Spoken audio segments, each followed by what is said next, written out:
G'day guys, Mark Muscat, commercial pilot.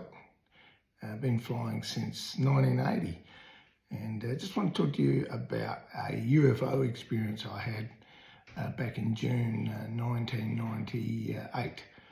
I was trying to build my hours up at night, and I'd been driving buses during the day, and I managed to get a few people organised for some night flights, and they weren't paying, but I just had people I could take up.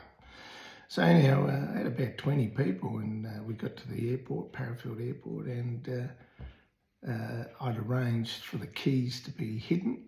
And now in 1998, mobile phones were these big bricks. Anyhow, I found the key and I looked at it, and the tag said filing cabinet. So I had to explain to these 20 odd people that I couldn't fly because I couldn't make contact with anyone. It was hard in those days. And so I cancelled the flying. Anyhow, I said, look, if anyone wants to do it tomorrow, I'll make sure I got the key. Only one person did, and her name was Gabrielle Everson, a German backpacker. Anyhow, so the next day I pick her up. We go to the airport, and I hired a Piper Arrow. And off we went at night, in the dark, flew down to the city, a couple of loops. And then I saw this light at high speed join a formation of other lights. So I immediately called the air traffic controller and asked what was going on. He said nothing. He said they have nothing on the radar. Later, I found out that that guy and I went to school together, and he admitted he did see something, but because they had no registration, they couldn't mention it.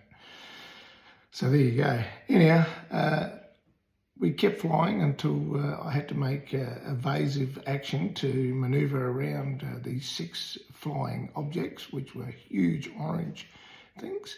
And eventually I got back to Parafield Airport, another airport, and I contacted the Weather Bureau, said, look, have you got anything out there? And they said, look, if anything, 1, not 6. So anyhow, then I was directed to some UFO bloke Colin Norris, who told me that everybody, hundreds of people were ringing him saying they saw a light aircraft fly through a formation of orange lights. So there you go. And I found out later that like I said, the air traffic controller and I went to school together.